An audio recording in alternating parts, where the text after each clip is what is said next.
Hi there, I'm John from CNCKing.com, and today we're going to make a custom photograph plaque on pine.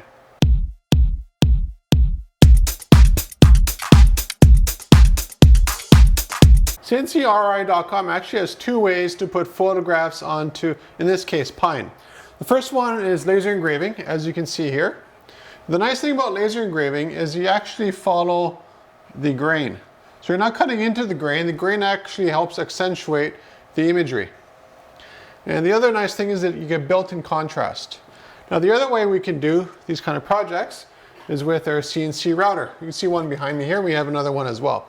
Now the router is a little bit different in that it doesn't follow the grain, it actually just carves into the wood regardless of the grain.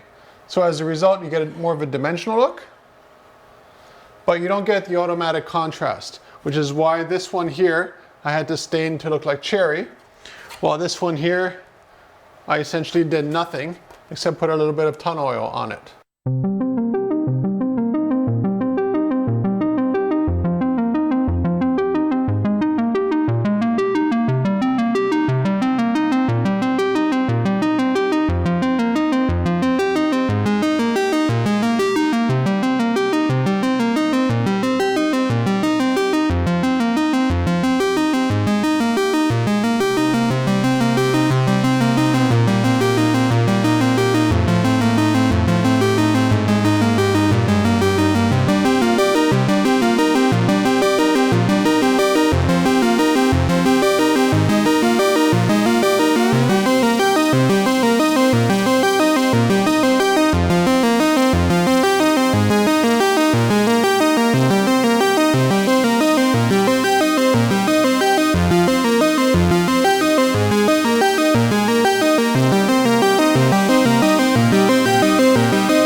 So when it comes to cost effectiveness, definitely the laser at this size here makes a lot more sense financially for our customers.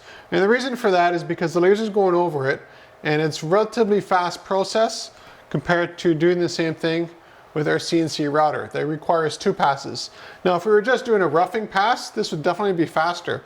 But the problem is we're going back over it with an incredibly small bit, and what it's doing is carving through the wood, and that takes hours and hours and hours.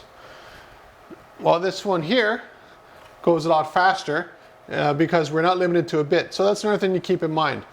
The resolution on this imagery here is limited to about 1/8 inch because that's the diameter of the bit that we use for that. This one here, the resolution is basically infinite because the thickness of the laser is even less than a piece of hair. So it's almost nothing. So we get very, very fine details using the laser.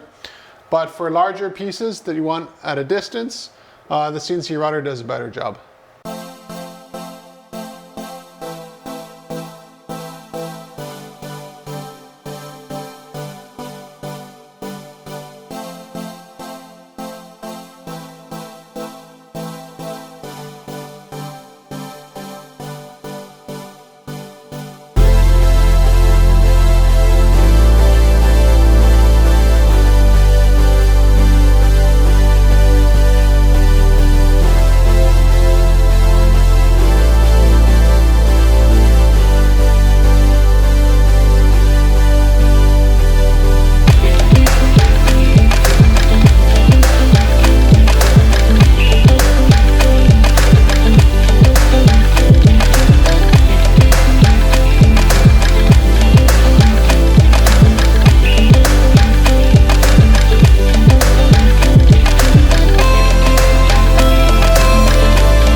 In this case, we've used pine for both of them, but if you actually wanted to have it in mahogany or basswood or whatever kind of wood species you could think of, including walnut and maple, that's not a problem. Of course, we use our CNC laser or CNC router. Now, something to keep in mind with the laser is that it darkens the wood. So if we're doing, let's say, laser engraving a photographic plaque like this on a very dark wood, let's say walnut, it's very hard to see. Well, if we're doing the same thing with our CNC router, it's still hard to see, but at least we could finish it with a color that makes it sort of pop out more, and we have more shadows to play with. So design options, they're basically infinite. As long as you have a good photograph with relatively good contrast. If you have a contrast that's sort of muddy, it's really hard for the laser to pick up the details when we're finished the work, or even for the CNC router to pick up the details. The best photographs to work off are literally black and white. Anything beyond that needs a little bit more tweaking to increase the contrast. So if you're looking for custom photography on any media you could think of, we can do it here at CNCKing.com and ship it right to your door.